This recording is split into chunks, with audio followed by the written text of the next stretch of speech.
नमस्कार, कृति समाचारमा स्वागत छ। म शान्त दाहाल। समाचार सुरु गरौँ मुख्य खबरबाट। प्रतिनिधि सभाको बैठकमा प्रमुख प्रतिपक्षी दल नेकपा एमालेले विरोध गरे पनि मंगलबार 2वटा अध्यादेश स्वीकृत। यौन हिंसा विरुद्ध र फौजदारी कसुरको केही ऐन संशोधन गर्ने अध्यादेश स्वीकृत। विवेकशील साझा पार्टीका संयोजक मिलन पाण्डेलाई पार्टीद्वारा निष्कासन, साधारण सदस्य सम्मत नरहने गरी निष्कासन। तेह्रथुमका ग्रामीण क्षेत्रमा लाग्ने हाटहरू यतिखेर लोप हुँदै स्थानीय उत्पादनलाई बजारीकरण गर्नमा समस्या। सङ्खुवासभाको 5 खपन नगरपालिका 2 मा पतिद्वारा पत्नीको विभत्स हत्या आरोपमा पति दीपन राई पक्राउ। बीपी प्रतिष्ठानको प्रसूति विभागको शल्यक्रिया कक्ष तोडफोड र चिकित्सामाथि लगाइएको आरोपप्रति चिकित्सा तथा दन्त चिकित्सा शिक्षक कल्याण समाजको आपत्ति। अराजक गतिविधि गर्नेलाई कारबाही गर्न माग। सङ्खुवासभाको मकालो गाउँपालिका 3 स्थितबाट अवैध जडीबुटी जन्य वनस्पति बोकेको ट्र्याक्टर नियन्त्रणमा, धुपी पाखनबेद बरामद। एमसीसीको विरुद्धमा धरानमा 8वटा पार्टीद्वारा विरोध, राष्ट्रघाती एमसीसी पारित नगर्न आह्वान। र धरान रेडिमेड व्यापार सङ्घको 19औं वार्षिक साधारण सभा शङ्करबेली सिमसारमा सम्पन्न।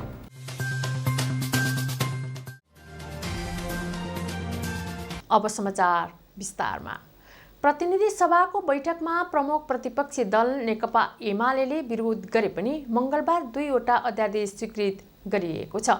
एमालेको नाराबाजीका बीच पनि 2वटा अध्यादेश प्रस्तुत गरिएको थियो। कानुन, न्याय तथा संसदीय मामिला मन्त्री दिलेन्द्र प्रसाद बडुले अध्यादेश प्रस्तुत गर्नुभएको थियो। उहाँले यौन हिंसा विरुद्धका केही ऐनलाई संशोधन गर्ने अध्यादेश 2078 र फौजदारी कसुर तथा फौजदारी कार्यविधि सम्बन्धी केही ऐन संशोधन गर्ने अध्यादेश स्वीकृत गर्नुभएको हो। बैठकमा दुवै अध्यादेशमाथि नेपाल मजदुर किसान पार्टीका सांसद प्रेम सुवालले विरोधको सूचना प्रस्तुत गर्नुभए पनि उक्त प्रस्ताव बहुमतले अस्वीकार गरेको थियो। एमालेले संसद विघटन पश्चात बसेको सबै बैठकको विरोध गर्दै आएको छ। विवेकशील साझा पार्टीका संयोजक मिलन पाण्डेलाई पार्टीले निष्कासन गरेको छ। पाण्डेलाई साधारण सदस्य समेत नरहने गरी पार्टीले निष्कासन गरेको विज्ञप्ति मार्फत जनाइएको छ। पार्टी अध्यक्ष रविन्द्र मिश्रको अध्यक्षतामा बसेको केन्द्रीय कार्य सम्पादन समितिको बैठकले संयोजक पाण्डेलाई निष्कासन गरेको जनाइएको छ। मंगलबारबाटै लागू हुने गरी निष्कासन गरिएको अध्यक्ष मिश्रले जानकारी दिनुभएको छ। पार्टीको विधान 2078 को भाग 7 31(1) को अधिकार प्रयोग गर्दै मंगलबारकै मितिबाट लागू हुने गरी पार्टी सदस्य समेत नरहने गरी निष्कासन गरिएको निर्णय गरिएको जनाइएको छ। पाण्डेलाई पत्र समेत पठाइसकिएको जनाइएको छ। यसअघि पाण्डेलाई अध्यक्ष मिश्रले स्पष्टीकरण सोध्नु भएको थियो। स्पष्टीकरणको जवाफ पनि ढिलो गरिदिएको जनाइएको छ। पार्टीका निर्णय र नेतृत्वप्रति अनर्गल र भ्रमपूर्ण टिप्पणी सहित निष्कृष्ट व्यक्तिगत आरोप लगाउने कार्य जारी राखेकाले पनि कारबाही गरिएको जनाइएको छ। पाण्डेले समानान्तर कमिटी पनि बनाएको जनाइएको छ। तेह्रथुमका ग्रामीण क्षेत्रमा लाग्ने हाटहरू यतिखेर लोप हुँदै गएका छन्। तेह्रथुमका 6वटै पालिकाका केन्द्रमा हटिया लाग्ने चलन थियो, जहाँ स्थानीय उत्पादनलाई बजारीकरण गर्ने गतिलो माध्यम बनेको थियो। तर 2076 को चैत यता आएको कोरोनाका कारण यस्ता हटिया अहिले लोपोन्मुख अवस्थामा पुगेको छ। साप्ताहिक रूपमा लाग्दै आएका यस्ता हाट सञ्चालन नहुँदा स्थानीयले उत्पादन गरेको कृषि उपजका सामग्री खरिद बिक्रीमा समस्या भएको स्थानीय मदन फुयालले बताउनुभयो। शनिसरे बजार स्थानीय बजार, हाम्रो स्थानीय बजार चाहिँ विगत 2 वर्षदेखि कोभिड-19 का कारणले चाहिँ यहाँ बजार लाग्दै आएको बजार अहिले चाहिँ स्थगित भएको छ, लागेको छैन।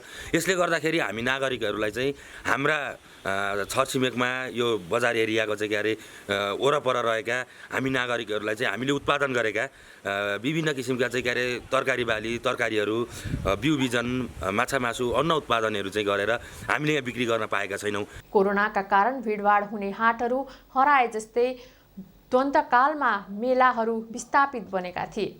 अहिले केही ऐतिहासिक मेलाहरू मात्रै सञ्चालन हुने गरेका छन् भने अर्कातिर हाट पनि हराउँदा ठुलै समस्या निम्तिने भएकाले सरकारवालाहरूको ध्यान जानुपर्ने मानबहादुर लिम्बूको भनाइ छ। खाद्यान्नदेखि माछा मासुसम्म चाहिँ यहाँको जनताले पुगेको छैन र बजारै मन्दी भयो। सागसब्जी सबै जे जस्तो किन्ने पनि शुक्रबारे बजार निस्किने अवस्था आइरहेछ र यो मन्दी भयो छ र यो बजार चाहिँ वार्डदेखि लिएर व्यवस्थापन यो बजार कमिटी गठन गर्नु पाए बजार लाग्छ कि भन्ने आशा राखेको छु। स्थानीय सरकार आएपछि हटियाहरू व्यवस्थित हुन्छन् र यहाँ उत्पादन भएका कृषिजन्य सामग्रीहरू बिक्री वितरण सहज हुन्छ भन्ने आशा गरेका थिए। तर बजार झनै बन्द भएपछि नागरिकहरू निराश बनेका छन्। सङ्खुवासभाको 5 खपन नगरपालिका 2 मा पतिले पत्नीको निर्मम हत्या गरेका छन्। 33 वर्षीय दिपन राईले 27 वर्षीय विष्णुमाया लिम्बूलाई कुटपिट गरी हत्या गरेको प्रहरीले जनाएको छ।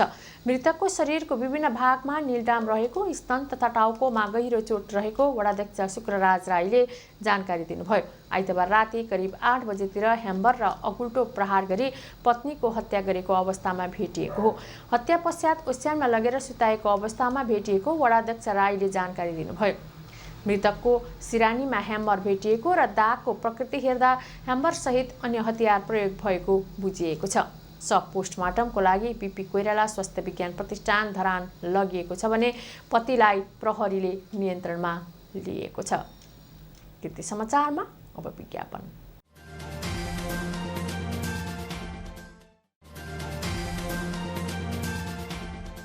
कृति समाचारमा पुनः स्वागत छ। अब बाँकी समाचार।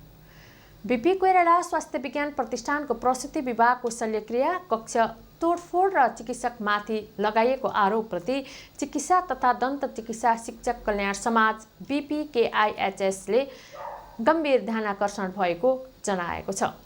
समाजले मङ्गलबार एक विज्ञप्ति जारी गर्दै बिरामी मृत्युको नाममा तोडफोड तथा अराजक गतिविधि निन्दनीय रहेको जनाएको छ। समाजका अध्यक्ष डाक्टर अरुण कुमार सिंह र महासचिव डाक्टर आरती शर्माद्वारा हस्ताक्षरित विज्ञप्तिमा चिकित्सकहरूको सुरक्षा प्रदान गर्दै अराजक गतिविधिमा संलग्नलाई कानुनी कारबाही गर्नका लागि अस्पताल प्रशासन समक्ष जोरदार माग गरिएको छ।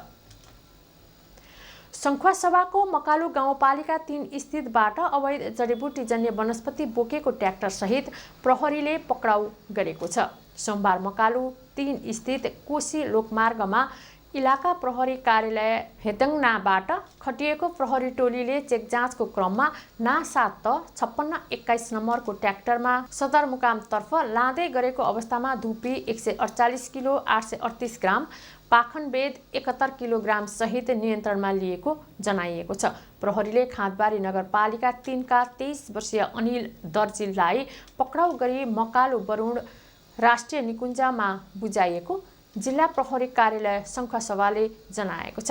यस्तै मोरङमा लागु औषधसहित 1 जना पक्राउ परेका छन्। पक्राउ पर्नेमा मोरङ मिक्लाजुङ 6 का 26 वर्षीय विक्रम लावती रहेको इलाका प्रहरी कार्यालय उर्लाबारीले जनाएको छ। लावतीको घरमा खानतलासी गर्दा 15 ग्राम 50 मिलिग्राम ब्राउन सुगर बरामद भएको हो। त्यस्तै नापतोल गर्ने यन्त्र 1 थान, को 32 प 7602 नम्बरको मोटरसाइकल 1 थान, मोबाइल 1 थान साथै नगद 5025 रुपैयाँ पनि बरामद गरिएको छ। अमेरिकाको मिलेनियम च्यालेन्ज कर्पोरेसन MCC को विरुद्धमा धरानमा हिजो विभिन्न पार्टीले विरोध जनाएका छन्। MCCलाई राष्ट्रघाती भनेर संज्ञा दिएको छ। नेपाल कम्युनिस्ट पार्टी, नेकपा क्रान्तिकारी माओवादी, नेकपा मसाल लगायत 8 वटा साना दलहरूले विरोध प्रदर्शन गरेका हुन्। धरानको भानुचोक स्थित लोकतान्त्रिक चौतारीमा कार्यक्रम गर्दै MCC राष्ट्रघाती भएकाले यसलाई पारित गर्न नहुने तर्क राखेका थिए। कार्यक्रममा MCC पारित गर्न नहुने भन्दै प्लेकार्डहरू बोकेर सहभागी बनेका थिए। MCC का विषयमा धरानमा हर्क साम्पाङको नेतृत्वमा विरोध प्रदर्शन हुँदै आएको छ। MCC राष्ट्रको हितमा नभएको तर्क गर्दै आएका छन्। MCC मा भएका केही बुँदा नेपालको संविधान भन्दा माथि रहेकाले पनि यसलाई पारित गर्न नहुने तर्क राख्दै आएका छन्। धरान रेडिमेड व्यापार सङ्घको 19औं वार्षिक साधारण सभा सुनसरीको रामधुनी नगरपालिका स्थित शङ्कर बेली सिमसारमा सोमबार सम्पन्न भएको छ। कार्यक्रममा सङ्घमा नयाँ आबद्ध भएका सदस्यलाई प्रमाणपत्र वितरण गरिएको अध्यक्ष उमेश श्रेष्ठले जानकारी दिनुभयो। उहाँका अनुसार यसपटकदेखि आबद्ध सदस्यलाई सङ्घको परिचय पत्र पनि दिन थालिएको छ। सङ्घमा हाल 75 जना सदस्य आबद्ध छन्। यस क्रममा संस्थाले आफ्नो वार्षिक प्रतिवेदन, सांगठनिक प्रतिवेदन र आर्थिक प्रतिवेदन प्रस्तुत गरिएको थियो। संस्थाका सचिव सन्दीप श्रेष्ठले संस्थाको सांगठनिक प्रतिवेदन प्रस्तुत गर्दा कोषाध्यक्ष भुवन दमलाले आर्थिक प्रतिवेदन प्रस्तुत गर्नुभयो। त्यस क्रममा नयाँ व्यापारी सदस्यहरूसँग चिनचानको कार्यक्रम पनि राखिएको थियो।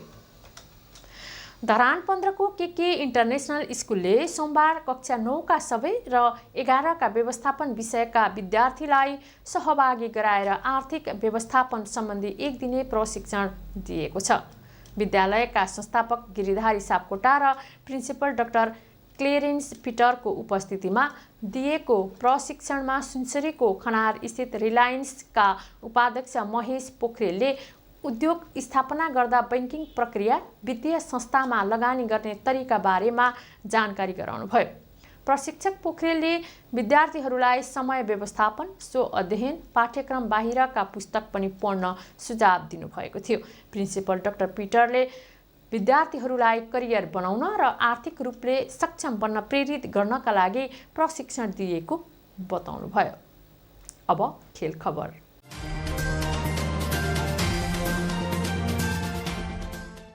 सरकारले 13औं साफ च्याम्पियनसिप फुटबलमा उपविजेता बनेको राष्ट्रिय फुटबल टिमका खेलाडीलाई नगद सहितले सम्मान गरेको छ। प्रधानमन्त्रीको सरकारी निवास बालुवाटारमा सोमबार बिहान साफमा पहिलो पटक उपविजेता बन्दै इतिहास रचेको भन्दै खेलाडी तथा प्रशिक्षकलाई सम्मानित गरिएको हो। टिमका 23 खेलाडी र 3 प्रशिक्षकलाई नगद तथा व्यवस्थापक सहित 4 पदाधिकारीलाई प्रमाणपत्र र खादा लगाएर सम्मानित गरिएको राष्ट्रिय टिमका व्यवस्थापक मधुसूदन उपाध्यायले बताउनुभयो। खेलाडीलाई 5-5 लाख र 3 प्रशिक्षकलाई 3 लाखका दरले सम्मान गरेको हो। मालदिप्सको मालेमा असोज 15 देखि 30 गतेसम्म आयोजना भएको प्रतियोगितामा नेपाल पहिलो पटक फाइनलमा पुगेको थियो। फाइनलमा भारतसँग पराजित बनेको थियो। कृति समाचारको अन्त्यमा पुनः मुख्य खबरहरू। प्रतिनिधि सभाको बैठकमा प्रमुख प्रतिपक्षी दल नेकपा एमाले विरोध गरे पनि मंगलबार 2वटा अध्यादेश स्वीकृत। यौन हिंसा विरुद्ध र फौजदारी कसुरको केही ऐन संशोधन गर्ने अध्यादेश स्वीकृत। विवेकशील साझा पार्टीका संयोजक मिलन पाण्डेलाई पार्टीद्वारा निष्कासन, साधारण सदस्य समेत नरहने गरी निष्कासन। तेह्रथुमका ग्रामीण क्षेत्रमा लाग्ने हाटहरू यतिखेर लोप हुँदै स्थानीय उत्पादनलाई बजारीकरण गर्नमा समस्या। सङ्खुवासभाको 5 खपन नगरपालिका 2 मा पतिद्वारा पत्नीको विभत्स हत्या आरोपमा पति दीपन राई पक्राउ। बीपी प्रतिष्ठानको प्रसुति विभागको शल्यक्रिया कक्ष तोडफोड र चिकित्सामाथि लगाइएको आरोपप्रति चिकित्सा तथा दन्त चिकित्सा शिक्षक कल्याण समाजको आपत्ति। अराजक गतिविधि गर्नेलाई कारवाही गर्न माग। सङ्खुवासभाको मकारो गाउँपालिका 3 स्थितबाट अवैध जडीबुटी जन्य वनस्पति बोकेको ट्र्याक्टर नियन्त्रणमा, धुपी पाखनबेद बरामद। एमसीसीको विरुद्धमा धरानमा 8वटा पार्टीद्वारा विरोध, राष्ट्रघाती एमसीसी पारित नगर्न आह्वान। र धरान रेडिमेड व्यापार सङ्घको 19औं वार्षिक साधारण सभा शङ्कर बेली सिमसारमा सम्पन्न। हवस् त कृति समाचार यति नै। कृति टेलिभिजन हेर्दै गर्नुहोला। नमस्कार।